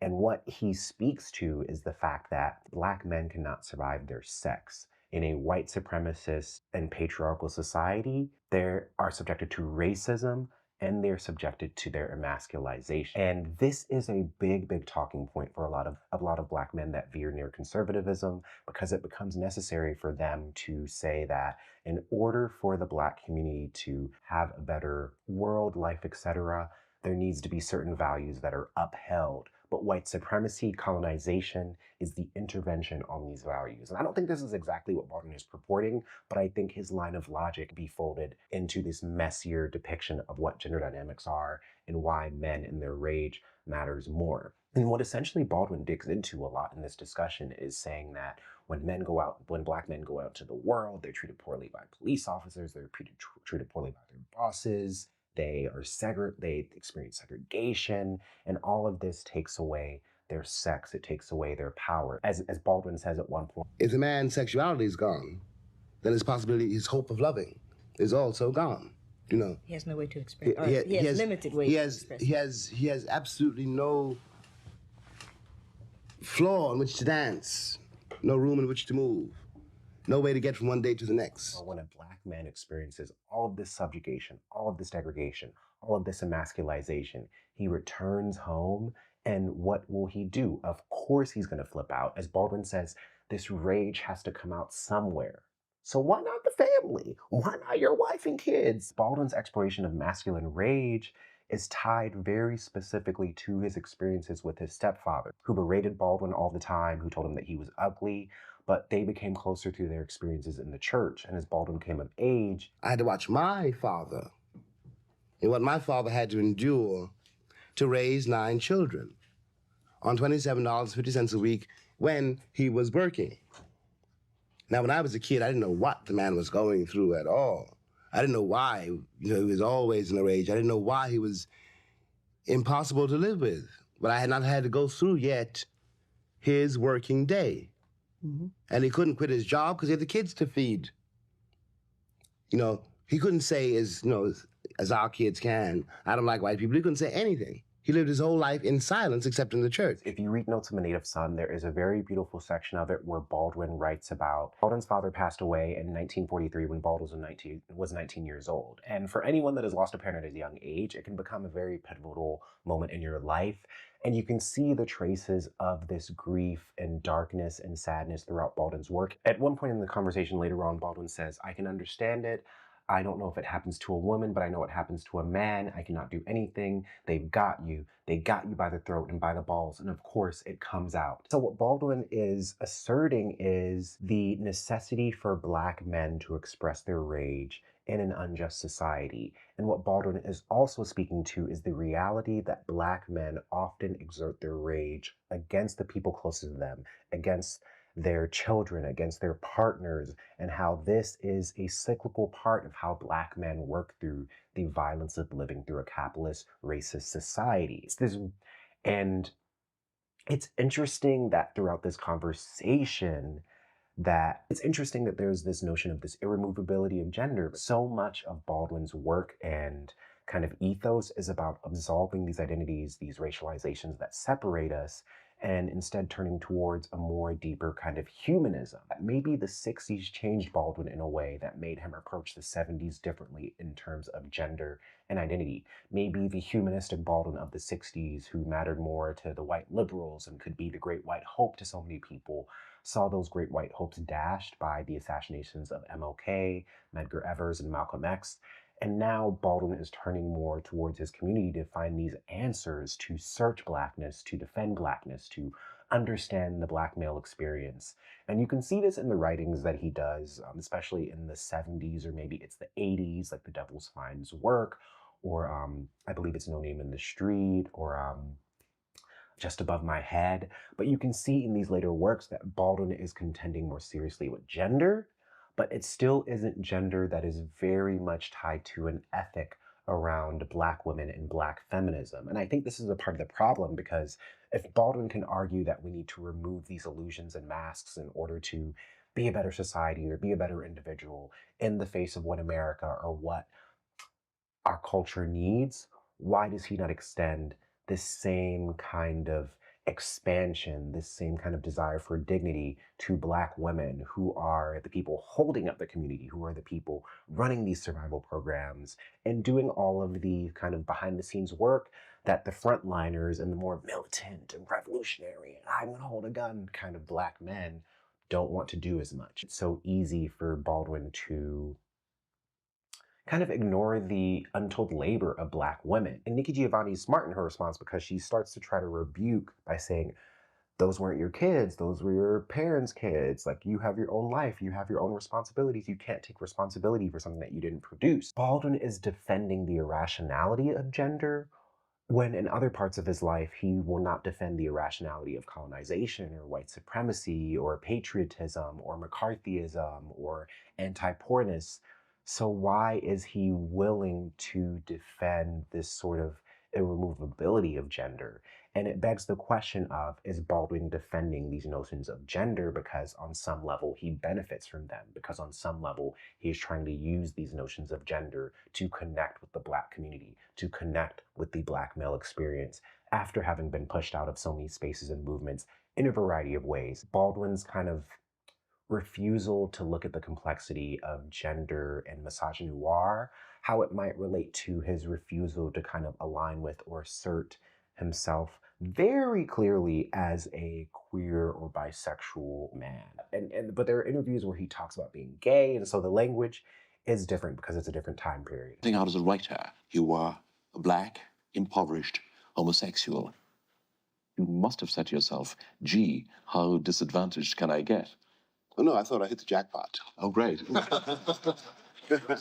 Baldwin's desire to align himself with kind of cis black politics, I think it's just a signifier of the time. I mean, you can even see it throughout. I think there's a really famous James Baldwin speech where he says, like, where he's talking to someone, he's like, you expect me to sacrifice my woman, my child, my home, as a feminist, as a queer man, and as a cis black man, because I think Baldwin, he could have done more. I'm like, why could you just listen to Nikki Giovanni more? Like, he was cutting her off so much in this fucking conversation. So over a decade later, in 1984, James Baldwin ended up having a discussion with the famed black feminist poet Audre Lorde. In this article, it says, Lorde and Baldwin also mirror each other in their arguments that women and men's experiences are different.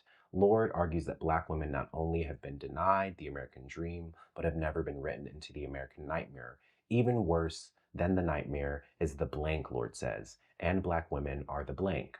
Nobody was even studying me except as something to wipe out. Baldwin, for his part, insists that black men have a special signification or status in terms of racial and gender oppression. Rather than a blank, the black man is a marked man, a target of the state.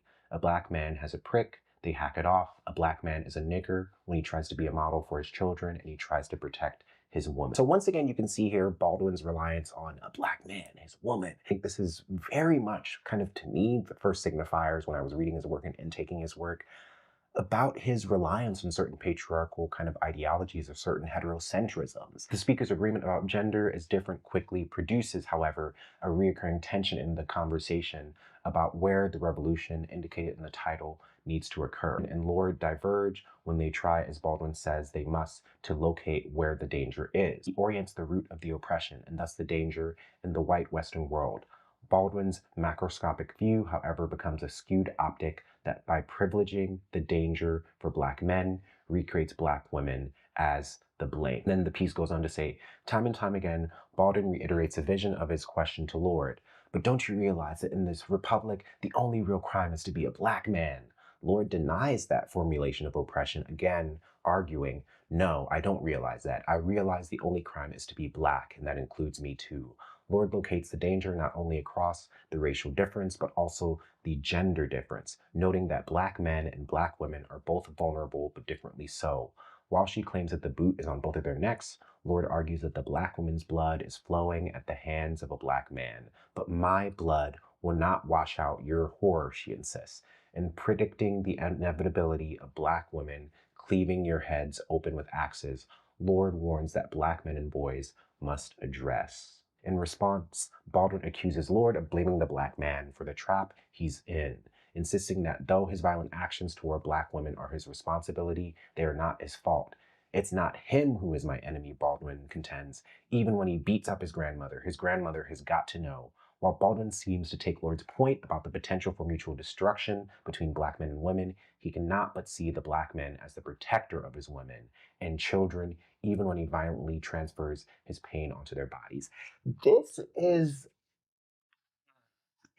is wild to me. And when he beats up his grandmother has got to know. This is the point in my research where I started to get lightheaded because I was like, are you fucking kidding me, Baldwin? You're saying that. It literally makes sense when you read Baldwin's work because so much of his work is about men exerting their rage onto women, women being periphery characters or women being vessels for intrinsic love or healing. So I'm talking like, especially another country. Yeah, I think just reading Baldwin's reactions to gender over time just kind of shows you that radicals, revolutionaries, people of political prominence can be so revered, but we all have gaps. We all have things that we aren't as versed on, that we could be better on. And I do think it's important to understand the specifics of this and to understand how it showed up in conversations with people in his life, because what these kind of readings and conversations make me think of is, how did Baldwin engage with women in his world and his life? How did he understand and relate to feminism? How did he defend women or Black women around him? Or was that a justification or politic that he felt was necessary? Or was it a priority to care for men, to want men around, to understand the plight of men because he was a man?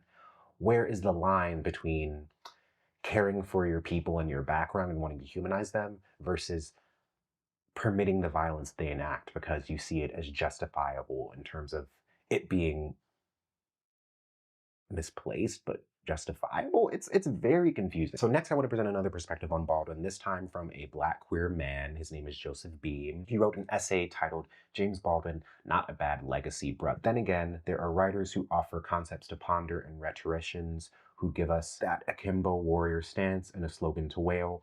Baldwin wrote with delicacy we've come to expect from women writers, yet at times his male figures could be as misogynist and despicable as those of any male writer. I would have wished Baldwin to have been more pro-feminist. In a dialogue with Black lesbian feminist Audre Lorde, which appeared several years ago in Essence, he spoke with less surety than Lorde about the mission of Black writers. Lorde clearly saw other Black women as her audience and issues of concerns to Black women as her primary subject matter. She pressed Baldwin, what do you have to say about the sexual violence of Black men in the Black community? Shouldn't you be talking about that? What are you saying to my son Jonathan? Lorde continued. And then it goes on to say, the crisis in Black male fiction, its lack of emotion and possibility, results from focusing on the racist foot on our necks. But life goes on. And I'm so glad that Joseph Beam writes this, because it's important to look at perspectives that precede Baldwin, that give some critiques and show that people within his lifetime that admired him wanted more from him. I have my own very distinctive experience and relationship to gender. I grew up with two parents, and then my stepfather was eventually incarcerated, and then I started realizing that I was queer, and I was exposed to the anti-Blackness of growing up in a Caribbean family. I grew up with all these rules about masculinity, and then once my queerness came into play, I realized, oh, I'm a failure at being a man. And in some ways that's fine with me, but I need to negotiate how I survive and live in a world that tells me that I'm a failure and will enact violence onto me. And so I think from a very early age, the homophobia I experienced and kind of the misogyny, which I think is mixed in with homophobia, gave me some of the basic understandings of why femininity isn't bad, why womanhood isn't bad, and how it is something that I think should be understood, should be articulated, should be defended by men of all levels and backgrounds. Is that I'm disgusted by his perspectives on domestic violence as someone who's the child product of a relationship that involved domestic violence. And I deviate from this desire for heterocentrism because of my commitment to the possibilities of queerness, to my commitment to the possibilities of queerness to confront trauma, to bring community together, to bring people together across gendered boundaries, and to allow us to look clearly at each other and to understand what has been wrong, what things we've survived, and why it matters that we come together. And I think being the product or the aftermath of a domestic violence relationship, it really made me aware of how easy it is for men to permit violence because it benefits them on some level, whether it is an emotional catharsis, whether it is an expression of their rage to be validated by other men. Is a transactional force that men use. And I think what Baldwin is gravely mistaken about is that he sees violence as this cathartic thing that Black men and women can kind of just heal through, but he doesn't articulate a process of healing through it. He doesn't articulate a process of holding men accountable. He says, this is irrational, but this is just the way it is, baby. You gotta beat your grandmother. And I'm like, that is not a structural solution. It is a solution based in your own comfort and your status quo in the world that you live in as a man that wants to align yourself with other men on some level because they've pushed you out. And what I say to Baldwin is like, you don't need to act like these other niggas out here. I mean, you could be your own kind of nigga. You don't gotta. I'm sure Baldwin has been exposed to it, but for me, it's much more material because I've had to process my own relation to it. The solution or the way out is much more necessary for Black women because they are subjected to more and more violence, being at the bottom, being exposed to misogynoir, being exposed to racism. And it becomes necessary for people like Nikki Giovanni or Audre Lorde or Fannie Lou Hamer or Rosa Parks or so many women of the movement to confront these violences because they are subjected to it and Black men benefit from it. If you read the works of Elaine Brown or Assata Shakur or Angela Davis, you can see traces of misogyny and misogynoir throughout all of their experiences. And so if we look at all of these experiences of Black women throughout this time period and onward, because it's not like misogynoir or patriarchy has faded away, what does it say that Black men consistently will align with powers or institutions or ideologies that subject Black women to violence? And how have these trends or ideas or perspectives of Black gender politics changed today? Black fat people, Black trans people, writing about how not only does Blackness and gender play into the ways that we exist and operate in the world and experience violence, but so does our body type, so does our ability level, so does our specific gender expression, so does our class ranking. And I just hope that these discussions get deeper and deeper and we gain a logic of liberation that includes everyone and doesn't just excuse the violence that especially the more marginalized in a community experience. Everybody works the way he can work. I must point out, though, too, that I've been working the last few years between assassinations. That doesn't make it any easier either. I mean, they're killing my friends. It's as simple as that. And I've been all the years that I've been alive. For no reasons which have any validity. Why don't you just want to get away somewhere and sit down and write your books? Why don't you want to do that? Because I'm better than that.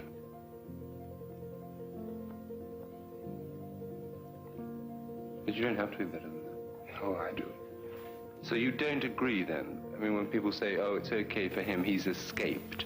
What have I escaped?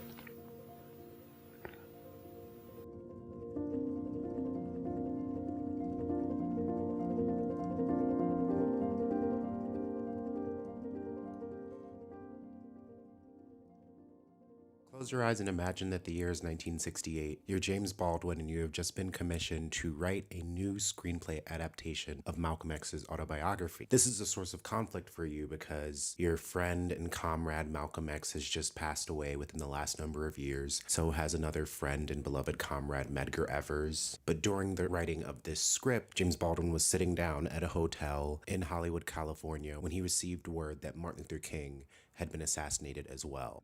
I asked him the question, did he fear for his life? And he said, not really. He had overcome his fear of death, and now he was focused on not how long he would live, but what would be the quality of the time that he would live. Where he said, this is no longer about race, it's now about the welfare and the well-being of human life. We must talk about economics. We must talk about where people are poor. We must galvanize our nation to begin to take care of the poor. America should not have no poor people. No one should ever go to bed hungry. There should be gainful employment. There should be a living wage. There should be access to health with no charge. We should have education for free, like so many other nations successfully have applied. All these things put a huge bullseye on Dr. King because he was now tampering with the playground of the wealthy. And when he came to that moment about dismantling the economic construct, he had to go. We've got some difficult days ahead, but it really doesn't matter with me now. Like anybody, I would like to live a long life. Longevity has its place. But I'm not concerned about that now. So I'm happy tonight. I'm not worried about anything. I'm not fearing any man.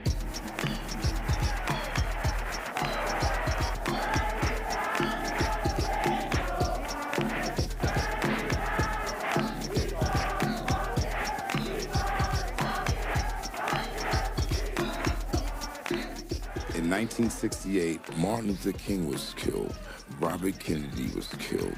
Medgar Evers was killed.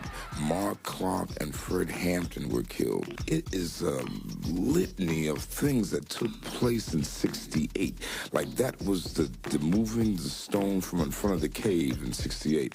I mean, it really was a special beginning and opening. And unfortunately, anytime you have anything that's an opening, death accompanies those things. Roughly a year after being commissioned for this script, Baldwin fell apart. He felt that death and mortality was all around him. And what did it mean to make a script with a studio that wanted to change it constantly and reorient the confession that Baldwin felt he had to make about these slain loved ones like Malcolm X, like Martin Luther King? What does it mean to make a cinematic project about someone that is passed? And what responsibility does the artist have? And for Baldwin, this responsibility was tenfold because he knew Malcolm X and he knew how the Hollywood machine was already trying to mutilate and change this script towards something that would sanitize Malcolm X's legacy. Eventually, Baldwin reached a breaking point and he was sent to the hospital. His friends were worried. As Baldwin says in No Name in the Street, the Hollywood gig did not work out because I did not wish to be a party to a second assassination. What might Baldwin think of a biopic being made today by the likes of Billy Porter, who is a known Zionist?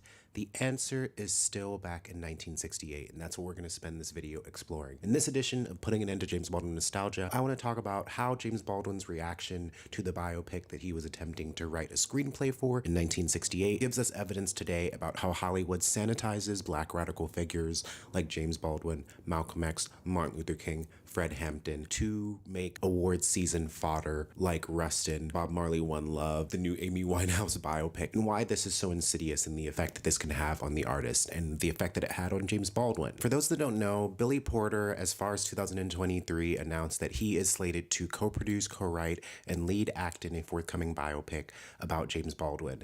This has been the source of a lot of controversy for many people. Some people say that Billy Porter does not have the acting range, his support of the state of Israel, and signing subsequent letters after October 7, 2023 to support the state of Israel's response to Palestinian people. All of these are sources of conflict, and I've spoken a lot about this on my TikTok, which you should check out, and I also have another video kind of breaking down the general problems with Billy Porter's interview where he reveals himself as a Zionist and capitalist. Since I've been reading a lot more Baldwin lately, I stumbled upon No Name in the Street, which is one of Baldwin's later collections where he talks about various aspects of racial, cultural, and social identity. In this, he opens up with talking about how this endeavor to make a screenplay about Malcolm X's autobiography, and to kind of set the tone, it's 1968, it's the end of the civil rights movement. Plenty of people are questioning whether or not nonviolence as far as Martin Luther King's strategy is sufficient, and this debate between nonviolent resistance and violent resistance has been in the mainstream media largely through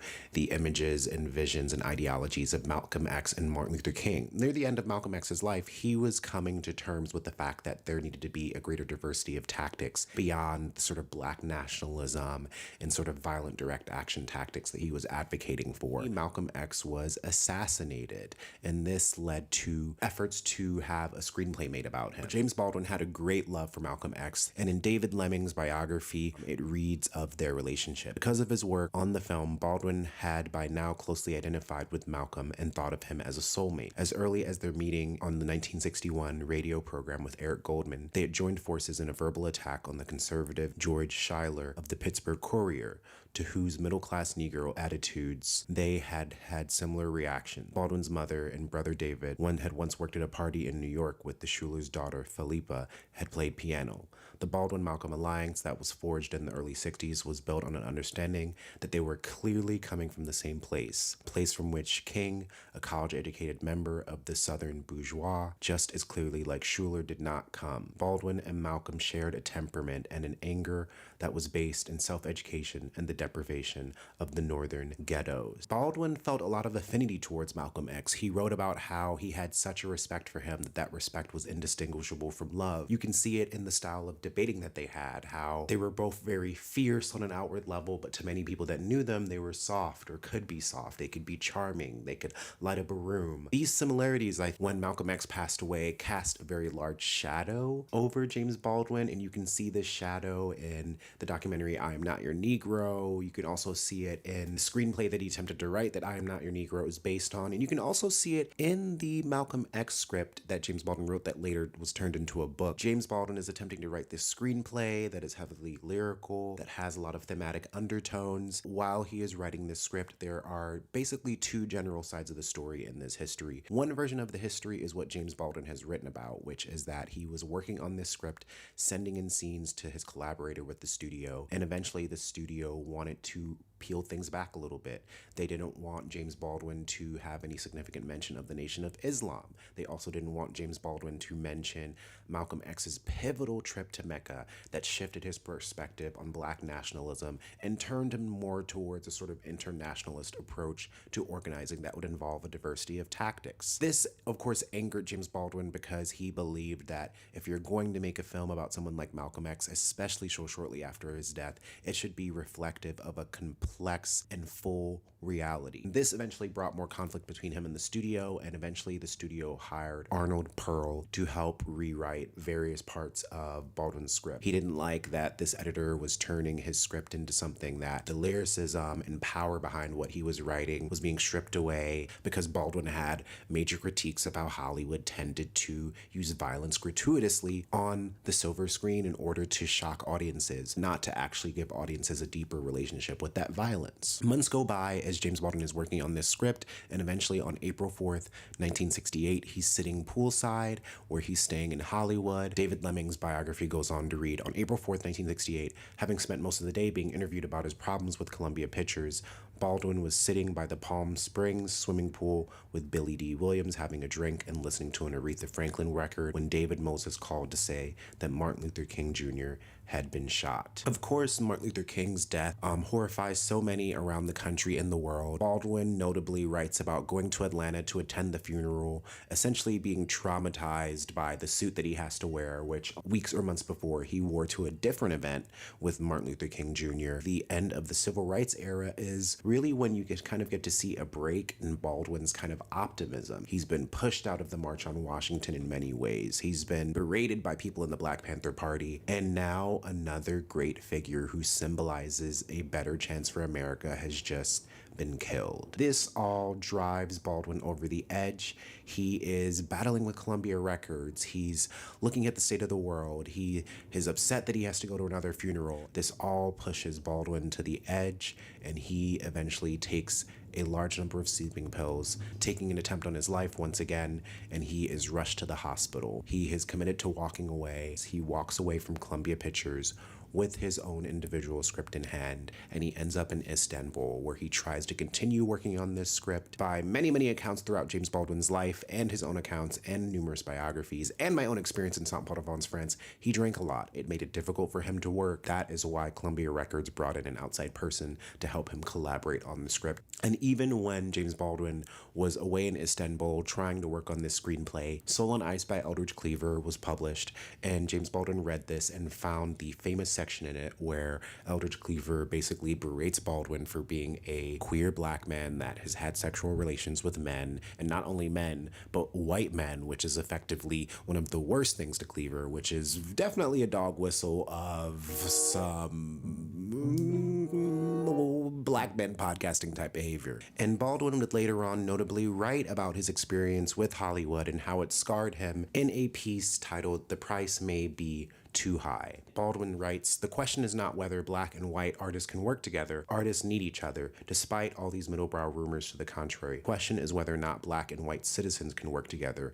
Later on in the same paragraph, he writes, "What they are rejecting is that the American system, which make pawns of white men and victims of Black men, and which really at the bottom considers all artistic effort to be irrelevant or threatening." I love reading through James Baldwin so much because he always has these incisive lines, which really at the bottom considers all artistic effort to be irrelevant or threatening. And if you haven't watched my last video on Billy Porter, I want to point out that in Porter's interview with The Guardian, he notes many times that it is important for queer Black stories to be on screen. It's important to understand understand what these studio executives want. It's important to understand that stories aren't black or white or yellow, that the color is green. We have to understand green.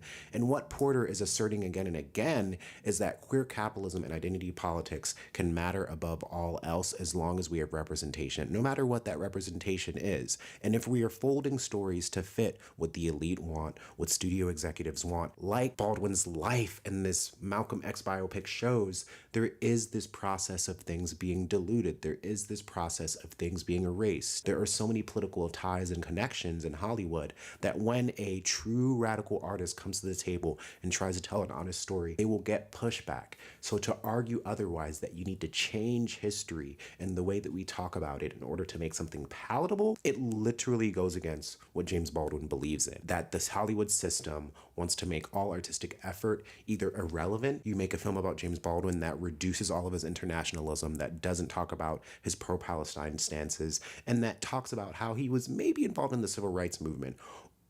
That's one version of James Baldwin that is totally irrelevant to what the current political condition needs. The threatening version of James Baldwin is one that told white people what it was like. Which version challenges the status quo? And which version does Hollywood want? And there are so many emotional discrepancies in how Baldwin was considering telling this story. And one of the biggest ones that is written about in an academic article, that's titled Lost and Found, James Baldwin's script and Mike Lee's Malcolm X. In this piece, the writer Dr. Miller talks extensively about the different considerations that went into James Baldwin's version of the Malcolm X script and Spike Lee's version of the Malcolm X script, which was eventually made in 1992, starring Denzel Washington. Dr. Miller writes, "This change in emphasis marks one of the many distinctions between the film and Baldwin's script, but it indicates succinctly how the perspectives of the two men diverged. Even though Spike Lee reads the autobiography through the lens of Baldwin's script, he loses something crucial in the process. The subtlety of Baldwin's tender rendition of Malcolm X's life is eclipsed by Spike Lee's polemical excesses. Hollywood is no place for confessions, yet given the power of film to shape the perceptions of African-American identity, especially in the 1990s, when Lee, as well as other black filmmakers, such as John Singleton and Ernest R. Dickerson, reached a new level of prominence by depicting the black experience against a backdrop of street violence. Baldwin's confession needs to be heard." And Baldwin had other considerations. And what I think is fascinating when we dig into these backgrounds and histories is that we get to see all of the real and tangible creative and political considerations that Baldwin was taking into account when he was considering writing this biopic about Malcolm X. He was considering the white gaze and elite influence of Columbia Records. He was considering how to portray the fullness of this man's life and how to get across both his rage and ability to debate and be antagonistic, but also his love and vulnerability and the way that Malcolm X knew how to connect with people. All of the unsaid secrets and whispers about the Nation of Islam and Malcolm X, and how Malcolm X was being surveyed by the state and both the Nation of Islam in the weeks and months leading up to his death. What this movie would mean in the long run, how he wanted it to be a reference point, what he wanted it to say, how he wanted it to be a challenge to audiences, because if they could be challenged by Malcolm X and still believe that a better America was possible, which is a hope that is now dashed by all of these leaders being killed,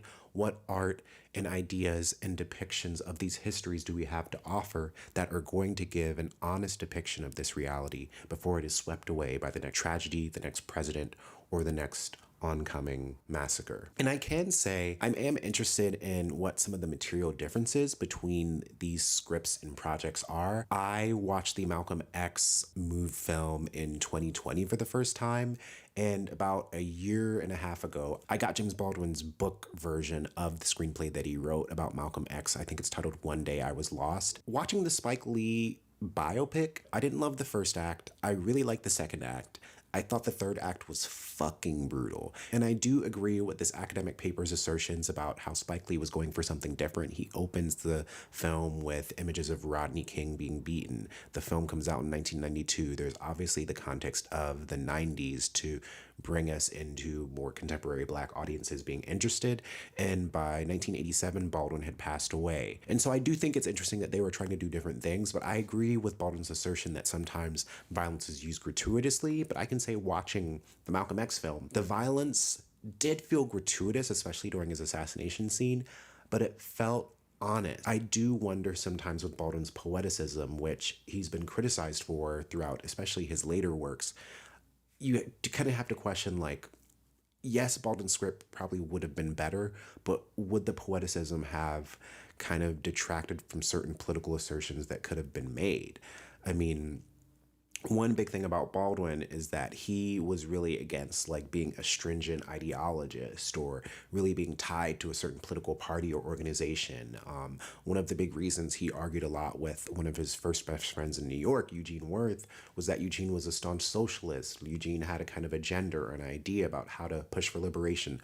Baldwin kind of thought about ideologies in similar ways that he thought about racial and cultural identity. I mean, yes, identity is real, but it boxes in. Conflict is interesting because in the later years of the civil rights movement, when the youth are turning away from nonviolence and they want more ideological approaches and they want more tactical approaches, you can kind of see why it makes sense that Baldwin would kind of struggle to stay relevant, why younger people would kind of be like, this old man is trying to be on this nonviolent shit and we're trying to go to the CVS down the road, you know what I mean? I wonder how much of Malcolm X's politicality would have really come through in a way that maybe a more hardline political activist who would write this script would depict Malcolm X as. And this is also with a grain of salt, because I've read maybe like 1/3 of James Baldwin's script. What an artist brings to a project, especially when depicting a radical person's life, is very, very vital. I think if you're going to write a biopic or a screenplay of a radical or revolutionary's life, you should understand how to depict their politics in a way that is symbolic of what they actually believed in. And we're looking at Billy Porter trying to write a screenplay about James Baldwin and saying, I don't care what he thought about the Middle East. I don't care about all that Palestine stuff, all that terrorist stuff. I care about what he thought about the civil rights. Oh, it's so bad. It's so bad. It's so bad. And you can see in I'm Not Your Negro and definitely in The Devil Finds Work that he writes extensively about what film and cinema and media means in terms of our cultural and historical imagination. And I would argue that today, if a queer capitalist like Billy Porter wants to write about James Baldwin in a way that is palatable to the white elite and gatekeepers that are at the top of these studios, he is also doing the work of white supremacy, because you're erasing history in a way that serves what white people want people to think about history. They want James Baldwin to just be to the mountain. And I'm like, that he was not just, I think this is what a lot of people don't really understand about art spaces and being an artist and being politicized, is that when you feel deeply and put it into your art, trauma is also felt deeply and can be put into art, and sometimes can be difficult to put into art. I remember a few years ago doing an artist residency and fleeing 2 weeks in after the administration tried to treat this artist like shit, and I was in Trump country, Florida. It's a special kind of pain and suffering that I don't think people understand.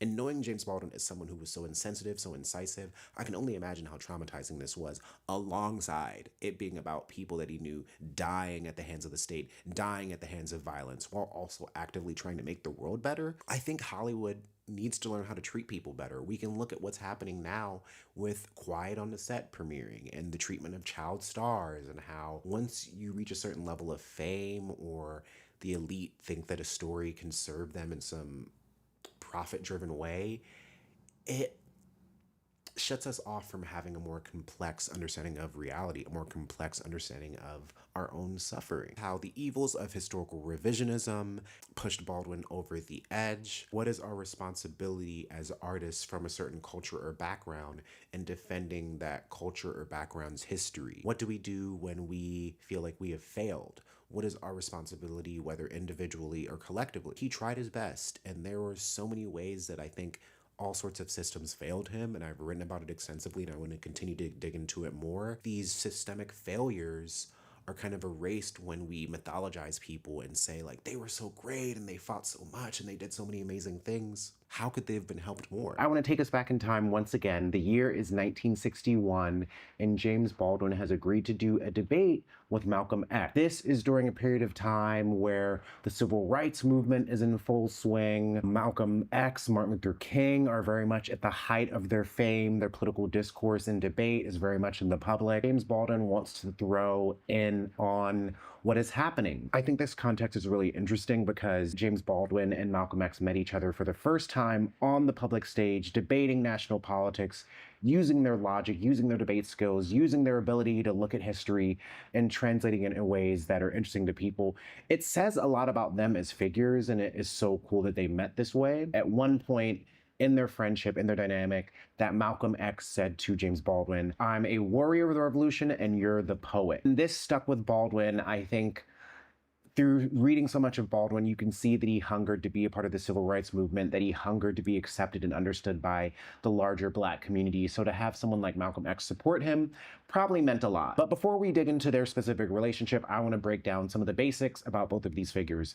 Malcolm X, born Malcolm Little on May 19, 1925 in Omaha, Nebraska, was a prominent African-American civil rights leader, activist, Nation of Islam advocate, and revolutionary. His early life was marked by tragedy, with his father's death at the hands of white supremacists and his mother's subsequent mental breakdown, leading to his placement in foster care and eventual involvement in criminal activity. While serving a prison sentence, Malcolm converted to the Nation of Islam, a Black nationalist religious movement. The Nation of Islam organized greatly throughout all of the prisons throughout the 60s and 70s. They were a big proponent of why there was such a big Black power or prisoners' rights movements, especially in the 60s, because they organized so effectively. They were able to funnel people that went into jail through drugs and other illicit activities into these more structured lives that kind of mimicked some of the hyper-militancy of the Black Panther Party, which I think is interesting. While serving a prison sentence, Malcolm X converted to the Nation of Islam, a Black nationalist religious movement. Upon his release in 1952, he became a minister and spokesperson for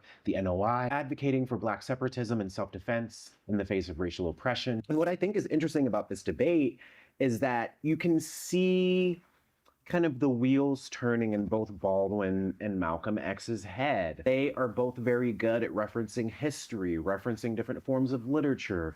They're both good at bringing in material examples of racialized oppression alongside material examples of white supremacy. They both have a sense of humor. I think that is also something that really comes through. And some points that I want to mention is around 235. At one point in the debate, Malcolm X says, "I think that this, in my opinion, was why we disagree with the sit-in movement. If we're willing to wait for another 100 years for the white man to change his mind, to accept them as human beings, then they're wrong. But if they're willing to lay down their life tonight or in the morning in order that we can have what is ours right tonight or in the morning, then it is a good move. But as long as they're willing to wait for the white man to make up his mind and they're qualified to be respected as human beings, then I'm afraid that all of their waiting and their planning is for naught." One interesting distinction in how James Baldwin and Malcolm X both dive into racialization is that James Baldwin they agree on a certain level. Baldwin is very much a supporter of the fact that racialization altogether can be a destructive force, that the notion of racial hierarchy is a destructive force. And you can see that Baldwin returns to this a lot and a lot again in this work. He says in this discussion with Malcolm X, "There is nobody in the world, I think, sadder than a white man in the deep South who only has his skin and his blue eyes and his yellow hair." How bigotry erases our humanity. And this can be bigotry towards oneself, bigotry towards others, the erasure of other people's history. So Baldwin is very clear on this. But I think on some level, Baldwin at this point is still able to articulate some of the hope that Blacks and whites or whatnot may come together. But Baldwin still definitely does have very succinct criticisms of the white elite and moderate. Malcolm X, he also is against kind of these forms of racialization, but I think he's more against it in terms of how racialization has been articulated in the processes of colonization. Both James Baldwin and Malcolm X are very ardently against colonization, but I think they're both very aware of the negative effects of colonization and how it relates to the Black body and how the Black body exists and operates within the context of the United States of America. I think is very useful, very interesting. It's why I think Baldwin, on some level, aligns with Malcolm X a little bit more because of the realness, because of the anger of what he's presenting. But you can also see at various points throughout James Baldwin's career that he's also against militancy to some degree. But of course, in the coming years, with the oncoming assassinations, a lot of that in James Baldwin's personality and political outlook would change. He would turn more towards supporting youth movements and militancy. I love being able to look back at history and understand the nuances of how people related to movements. I think just like today, how I, as an organizer, as a Black anarchist, am against certain inherent demands for nonviolence and peaceful protesting that I think certain parts of the Black political movement will advocate for. I'm not against that shit. And so it's cool for me as a modern day revolutionary and radical to look at the past and be able to analyze very clearly, here are the ways that James Baldwin and Malcolm X found common ground. Here are the ways that they understood and cared about each other. Here are the ways that they were able to articulate this on the public stage. Going beyond 1961, James Baldwin and Malcolm X are aligning very much in terms of wanting more for their people and being frustrated with the natural state of the mass Black political movement, and leaning more towards a deeper Black militancy that would be represented by the Black Panther Party, by the Black Power movement, by the Black Liberation Army. And this is also shown in Baldwin's work during this same year, 1961. In 1961, James Baldwin wrote a piece for Harper's Magazine titled "The Dangerous Road Before Martin Luther King." I mean, he pushed for the March on Washington, he pushed for voting rights, and especially with the Vietnam War on the horizon and ravaging so much of our national politics and Black people being drafted abroad, you can see turning more towards a politics that wanted to center, especially near the late 1960s, on economics, on labor rights, on basically attacking poverty in a way that would kind of bridge the gap between racial justice and economic justice. And in a lot of ways, this is what scared the establishment in terms of in the end of Martin Luther King's life. And that's why a lot of people say that he was targeted, especially near the end, why he was eventually assassinated. Similar things can be said for Malcolm X. Near the end of his life, between 1961 and 1965, when he was killed, Malcolm X fell out with the Nation of Islam. He had a lot of very valid critiques about Elijah Muhammad and the double standards that Elijah Muhammad held himself to versus members of the Nation of Islam. There has been much written and said about your departure from the Black Muslim organization. Could you tell us exactly why you did leave the organization? Well, the exact I didn't leave, number one. I was put out, no matter, and since there was no justification for them putting me out, they had to make it appear to the public that I left of my own volition. But it was in February of 1963 that Wallace Muhammad, one of the sons of Elijah Muhammad, pointed out to me that his father had a very serious moral problem, which he had kept a careful secret up to that point. But that when I heard about it, I went directly to Elijah Muhammad. We discussed it. He explained it. He even admitted it to me, as well as to his some of his other children. He discussed it with his other children. But when he gave me his religious interpretation or explanation of it, I accepted it. But about 5 months went by, and Wallace pulled me aside again and told me that his father hadn't changed. He was still involved in the same thing. This led to increased surveillance. Malcolm X's star kind of climbs. He is both being targeted and surveyed by the state and being targeted and surveyed by the Nation of Islam. And throughout the rest of their years, James Baldwin and Malcolm X would see each other in passing. Despite the fact that James Baldwin did call Malcolm X his soulmate, I kind of see throughout their works that they were very much in passing with each other. I assume they saw each other at events. They probably had some private conversations, but I don't know how much in deep coalition they were. And that's something that I kind of want to dig into later on in relation to the 60s and how Baldwin portrays his relation to these movements and these men that have been slain. Were James Baldwin and Malcolm X friends? How close were they? There's also this other kind of lore out there about Malcolm X potentially being queer, bisexual, not straight. And I'm gonna put some references on the screen, but there has basically been lore out there for a period of time that in his days of like drug dealing and being on the streets, which eventually led him to go to jail and to be radicalized in jail, that for a period of time, Malcolm X might have been a sex worker and that he might have been a sex worker that engaged with men and women. And I think in terms of like our historical imagery and mindset, it is important not to assert what someone in the past, what their sexuality was, unless it was written about or they expressed it themselves. But I do think it is important to not shut off history from certain possibilities that people are aware of in different capacities. And I think on one level, It is interesting looking at Malcolm X in relation to other Black men of the movement of his time, because you can see MLK was a little iffy about James Baldwin's queerness. Eldridge Cleaver was definitely antagonistic. There were also white people that shitted on James Baldwin for his queerness and his perspective. Malcolm X, I think, from the very start, respected James Baldwin very much. It is also known through James Baldwin's writings that him and Malcolm X did meet before 1961. And I want to read in No Name in the Street, James Baldwin writes, "I had heard a great deal about Malcolm, as had everyone else, and I was a little afraid of him, as was everyone else, and I was further handicapped by having been out of the country for so long. When I returned to America, I again went to the South, and thus imperceptibly found myself mainly on the road. I saw Malcolm before I met him. I had just returned from some place like Savannah. I was giving a lecture in New York, and Malcolm was sitting in the first or second row of the hall, bending forward at such an angle that his long arms nearly caressed the ankles of his long legs, staring up at me. I was very nearly panicked. I knew Malcolm only by legend, and this legend, since I was a Harlem street boy, I was sufficiently astute to distrust. I distrusted the legend because we in Harlem had been betrayed so often.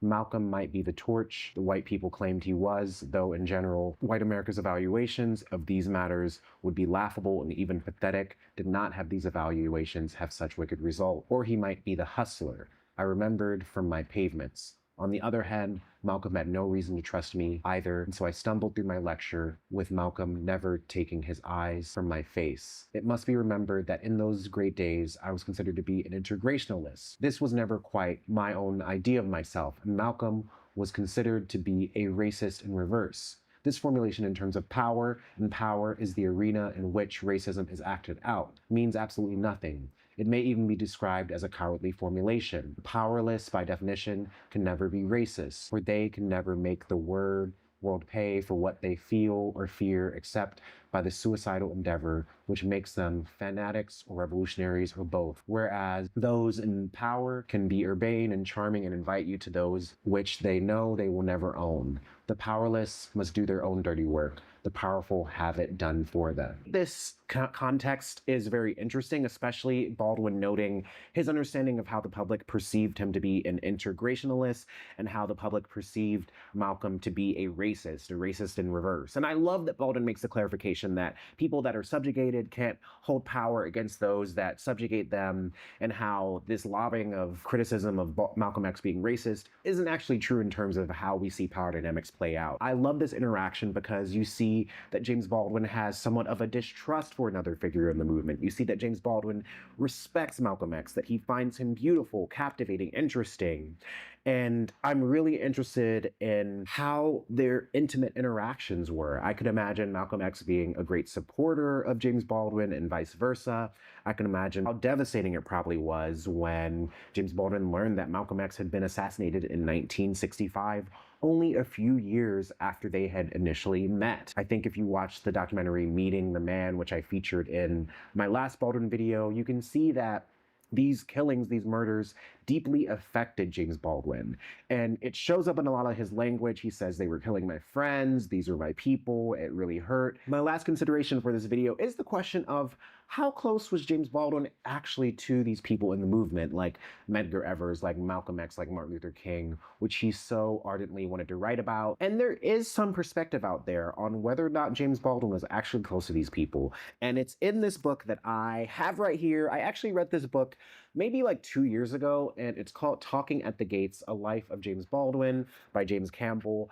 I would say in terms of my own ranking of James Baldwin biographies, this is definitely like number 2 under David Lemming's biography on James Baldwin. I would say read that one and then read this one. But the reason I love this one is because, especially near the latter end, it delves into some really, I think, interesting and valid critiques and perspectives on Baldwin, which aren't so glossy and fun and cool and interesting. Like, he really kind of reads Baldwin for filth in certain ways. And I want to dig into a section of this that kind of explores whether or not Baldwin was actually close with these people. Baldwin began to fear, and who could say that this was not within his rights, that he would be next. Someone might have easily considered it a useful strike against Black power, or just against Blacks, to take a shot at the highly visible, outspoken writer.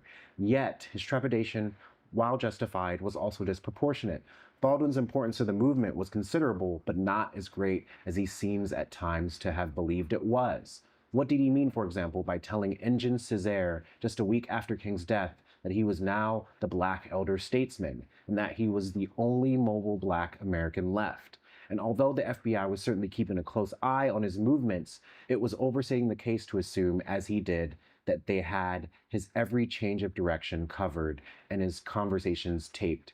Medgar, Malcolm, and Martin, he frequently repeated the tragic refrain, which were, each in his own way, in a different category of civil rights leadership from Baldwin, as was their contemporary avatar, Stokely Carmichael, to whom Baldwin considered himself the older brother.